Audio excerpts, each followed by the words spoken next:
फिर नेक्स्ट है आपकी क्लास 3 जो मैलक्लूजन उसकी ट्रीटमेंट।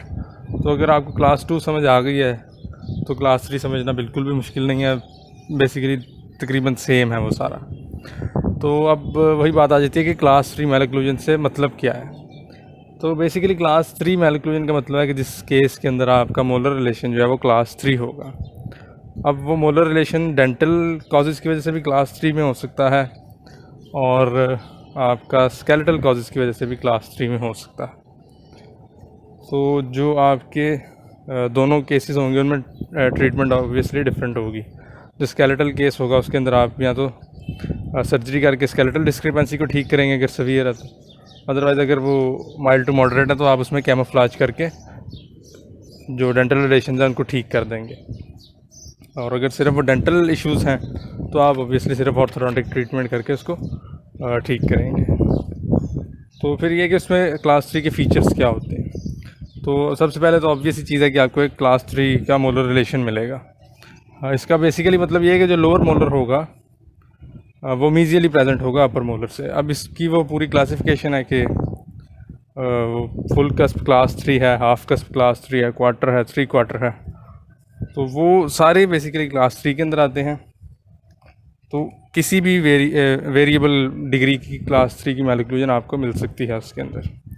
फिर इंटीरियरली अगर आप देखेंगे तो यूजुअली आपको इंटीरियर क्रॉसपैट जो है वो मिलती है।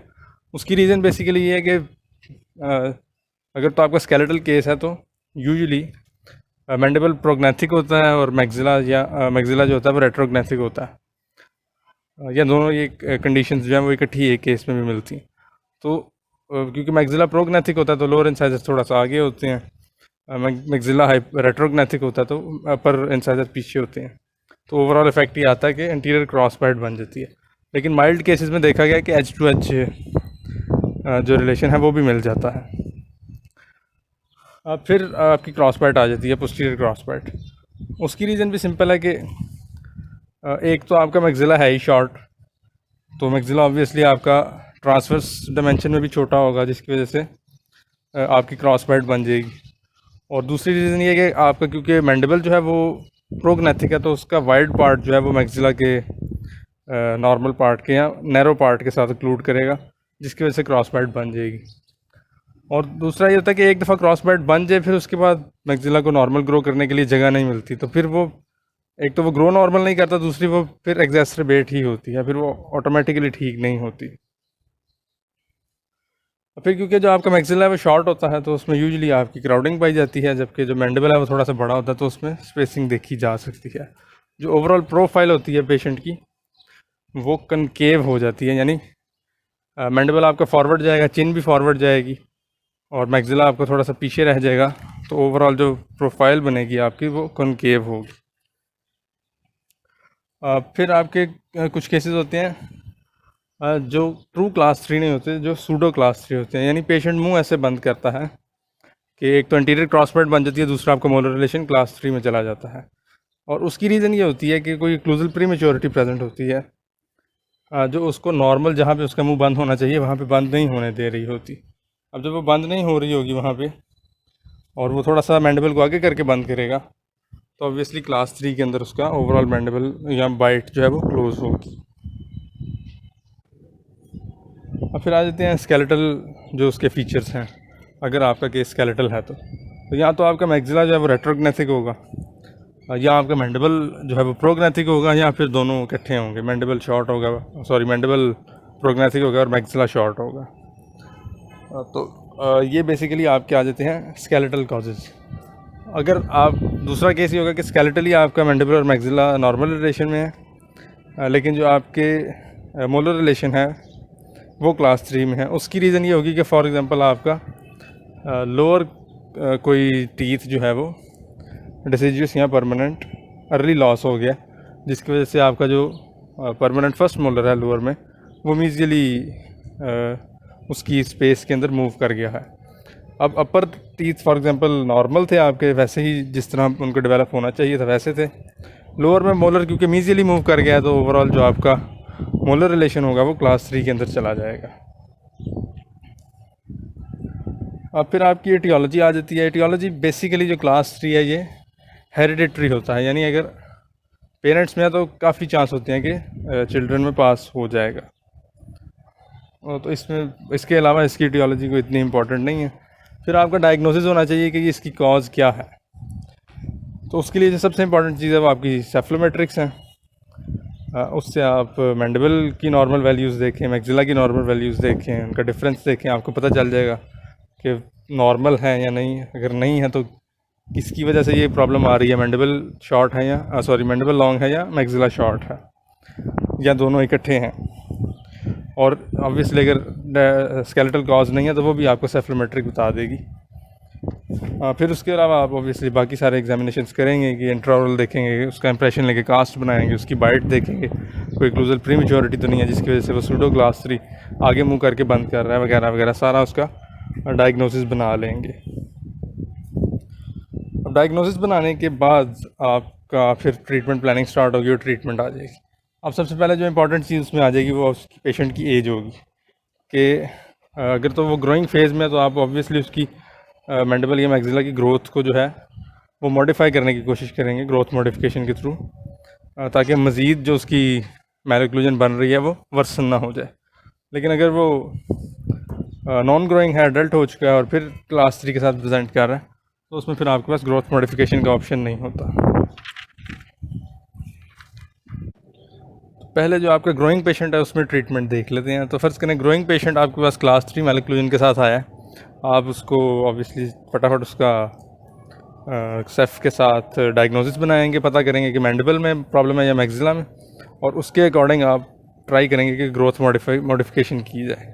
फ़र्ज़ कर लेते हैं कि मैंडिबल उसका जो था वो प्रोग्नेथिक था, तो उसमें आप उसको इमीडिएटली चिन कप थेरेपी के ऊपर लगाएंगे, जो उसके मैंडिबल की जो फर्दर ग्रोथ होनी है अगर ग्रो होने देते वो उसको प्रिवेंट करेगा। और पॉसिबल है कि उसकी जो अगर उसको हाई एंगल केस है और आप उसको वर्टिकल पुल चिन कप देते हैं तो जो गोनियल एंगल पे ग्रोथ आपकी होनी होती है वो उसकी डायरेक्शन भी मॉडिफाई करके तो उसका जो हाई एंगल या आप कह लें कि वर्टिकल फेस की डायमेंशन ज़्यादा होनी थी वो उसको भी थोड़ा सा कंट्रोल कर लेगा। तो एक तो आप मैंडिबल की ग्रोथ को रोकेंगे।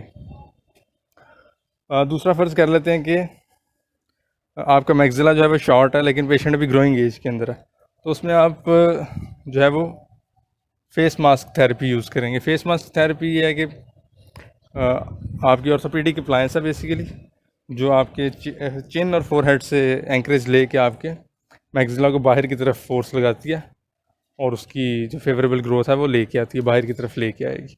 और अगर आप समझते हैं कि इसके साथ ट्रांसवर्स डायमेंशन उसकी थोड़ी है और पोस्टीरियर क्रॉसबाइट भी है, तो आप इसके साथ एक रैपिड मैक्सिलरी एक्सपेंशन के लिए कोई अप्लायंस फॉर एग्जांपल हायरेक्स वगैरह लगा सकते हैं इसके साथ ही। और फिर जो दूसरी आपकी फंक्शनल अप्लायंस है उसमें आपके जो क्लास 3 के लिए यूज़ हो सकती है वो फ्रैंकल अप्लायंस है, फ्रैंकल टाइप 3। अब बाकी जो मोस्टली अप्लायंसेज हैं वो आपकी क्लास 2 के लिए यूज़ होती हैं। एक फ्रैंकल अप्लायंस है और एक आपकी एक्टिवेटर है, उसकी भी टाइप है जो क्लास 3 के लिए यूजुअली यूज़ होती हैं। तो ये आपकी बेसिकली ग्रोइंग पेशेंट के अंदर आपके मैंडिबल और मैक्सिला को ठीक करने की या उनकी ग्रोथ को जो आपने फेवरेबली चेंज करने की ट्राई है वो हो जाएगी। और इवेंचुअली इसके बाद आप ऑब्वियसली जो फिक्स्ड आप कह रहे हैं ऑर्थोडोंटिक ट्रीटमेंट है जिसमें आपके ब्रेसेस आ जाते हैं वो लगाएंगे ही, कि आप जो उसका मोलर रिलेशन है वो ठीक करें और अलाइनमेंट वगैरह करें, वो सारा कुछ तो ऑब्वियसली बाद में होगा। अब फ़र्ज़ कर लेते हैं कि आपके पास नॉन ग्रोइंग पेशेंट आया है और क्लास 3 है। अब उसमें दो आपके पास ऑप्शन आ जाती हैं। अगर तो आपने उसका डायग्नोसिस किया है और स्केलेटल डिस्क्रिपेंसी है लेकिन माइल्ड टू मॉडरेट है, तो आप ट्राई करेंगे कि आप सर्जरी की तरफ ना लेके जाएं उसको, और सिर्फ दांतों की जो उसको इंटीरियर एनेस्थेटिक लगते हैं अगर क्रॉस बाइट है तो उसको किसी तरह से ठीक करके मोलर रिलेशन ठीक करके उसको जो है ट्रीटमेंट फाइनलाइज कर रहे हैं। तो उसमें आप इसको बेसिकली आप कहेंगे कि आप कैमोफ्लेज कर रहे हैं। तो ये एक्सट्रैक्शन के साथ भी हो सकता है और एक्सट्रैक्शन के बगैर भी, जैसे क्लास 2 में पढ़ा था। लेकिन यूजुअली ये वाला जो है क्लास 3 का जो आपका कैमोफ्लेज है वो यूजुअली आपका विद एक्सट्रैक्शन ही होगा।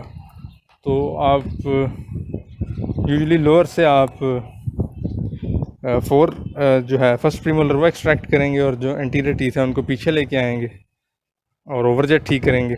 और अपर से आप 5 यानी सेकंड प्रीमोलर एक्सट्रैक्ट करके मोलर्स को मीजिलाइज करेंगे और जो रिलेशन है मोलर रिलेशन वो ठीक करेंगे। अब मोलर रिलेशन पे पेशेंट्स यूजुअली इतना उनको नहीं पता होता कि मोलर रिलेशन भी ठीक होना होता है, तो पॉसिबल होता है कि वो कहे कि उसको वैसे ही रहने दे, मेरे आगे वाले दांत ठीक कर दें।